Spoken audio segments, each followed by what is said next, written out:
nafikiri kwamba kitu kwanza alichokifanya Simba ni cha kitoto. Akimaanishi kwamba yeye ni timu kubwa. Umenielewa? Ule ukubwa wa Yanga wa Simba kwanza ilitakiwa uhudhurie kikao cha mwisho cha mkutano kwa mechi. Umenielewa? Yeye kuto kuhudhuria ameonyesha udhaifu na yaani tuseme udhaifu wa klabu yake.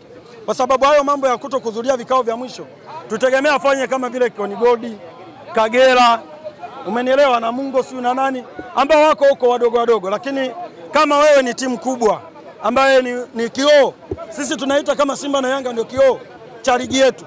Sasa kama inafika sehemu unafanya mambo ya namna hiyo, haipendezi kwenye mpira. Haipendezi.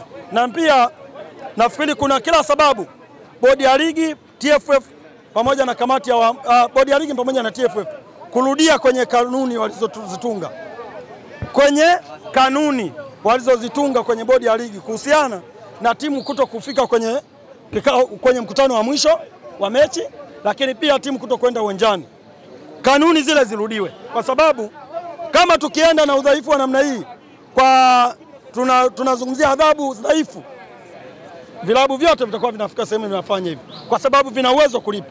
Kwa mfano leo ninavyojua mimi kwa kanuni, kama timu haijaenda kwenye mkutano wa mwisho wa mechi, faini yake ni 500,000 nadhani kikanuni. Sasa 500,000 kama kwa klabu ya Simba, unaona hiyo inaweza ikamuumiza?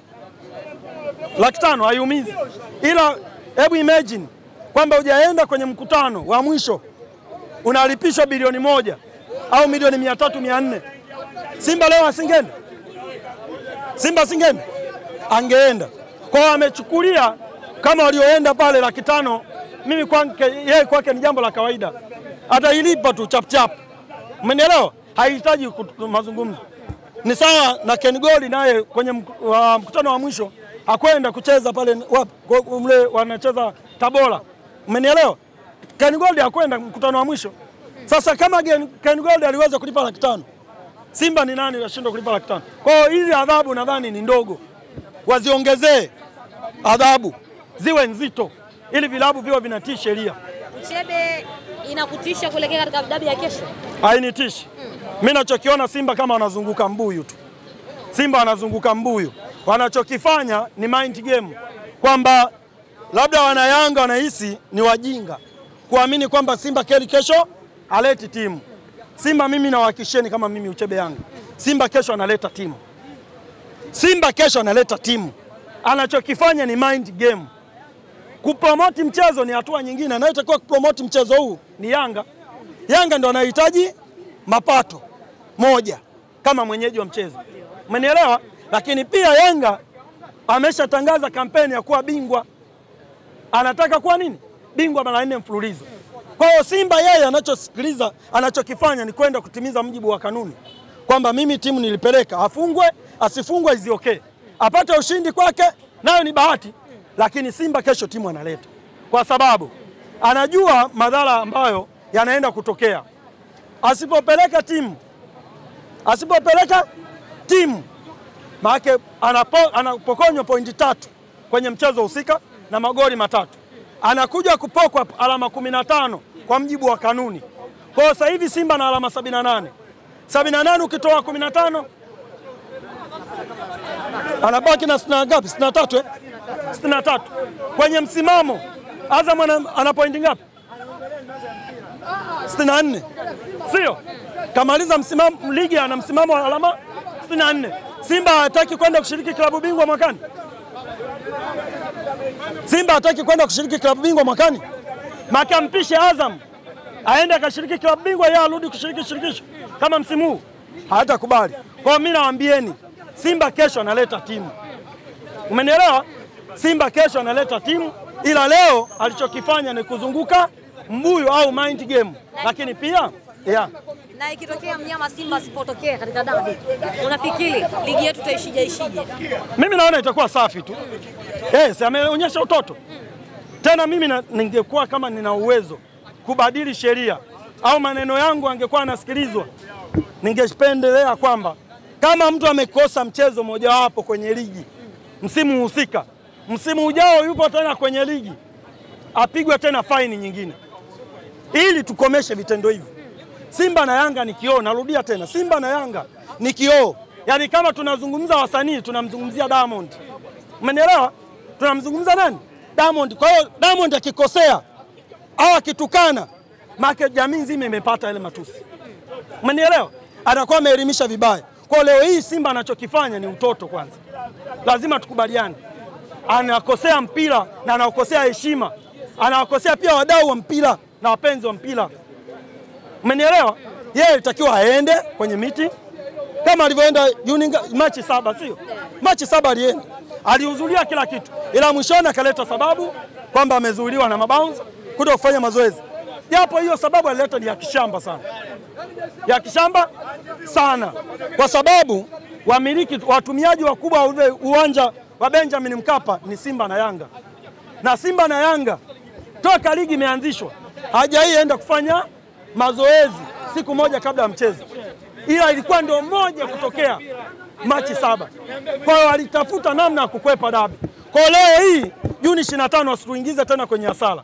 Ninachoweza kuambia Simba walete timu. Huyo mpanzo aliokuwa na mpromote watuletee. Kesho imefika. Kesho imefika. Tunataka tumjue kweli mpanzo anafaa au hafai. Na mimi leo naambieni, niliwaambia huyu mpanzo anayemsema hana uwezo kucheza na Yanga. Hana uwezo kwa kucheza na Yanga. Haya yameanza kuonekana. Uchebe waamuzi kutoka Misri kuelekea katika mchezo wa kesho unazungumziaje? Mimi ninachosema kwamba waamuzi kutoka nje si jambo baya. Umenielewa? Kulingana na uzito wa mechi tulionayo. Kama sisi mashabiki na wadau wa mpira is just okay. Labda inaongeza chachu au mpira kuwa na mzuri. Lakini kitaswira ya mpira ndani kiundani zaidi ina hasara. Imetuzalilisha, imetuchafua. Wanaweza kaja wataalamu wakatuuliza swali. Dabi yenu ni ya 4 kwa ubora barani Afrika. Ligi yenu ni ya 5 kwa ubora barani Afrika. Ilikuwa inatumia waamuzi gani? Ilikuwa inatumia waamuzi gani? Leo mmeona nini kwa ajili ya kuchukua waamuzi kutoka nje kuja kuchezesha dabi yenu? Kwamba kwanza Uchebe zipo dabi kubwa pia wanachezesha waamuzi sio kutoka taifa hilo. Mimi sikatai. Sikatai. Umenielewa? Nielewe vizuri. Huu mchezo ungekuwa katikati ya michezo au sio kipolo, ningeweza kuagree. Umenielewa? Ila ni mechi ya mwisho. Na pia utambue dabi yetu inapimwa kwa uzito kwamba ni ya 4 kwa ubora barani Afrika. Ligi yetu pia inapimwa ni ya 5 kwa ubora barani Afrika. Tulikuwa tunatumia waamuzi gani? Maana kama sisi tumeshafikia hiyo lengi, tuna sifa kutoa waamuzi kwenda kuchezesha sehemu nyingine, tuna waamuzi bora. Sasa tunaenda kudhihirisha umma kwa kiasi gani waamuzi bora tuliokuwa tunasema wako wapi? Wako wapi hao waamuzi?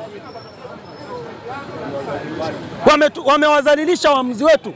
Kamati ya waamuzi nilimsikia jana kaka yangu Nasolo Hamduni anazungumza, analichambua hili. Kikweli mimi nataka niseme kama Uchebe Yanga pale alikosea yale majibu. Hawezi akasema kwamba ameleta waamuzi kutoka nje kwa uzito wa mechi hii.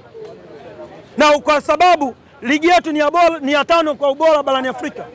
Dabi yetu ni ya 4 kwa ubora barani Afrika. Sasa wewe ndio mwenyekiti wa kamati ya waamuzi.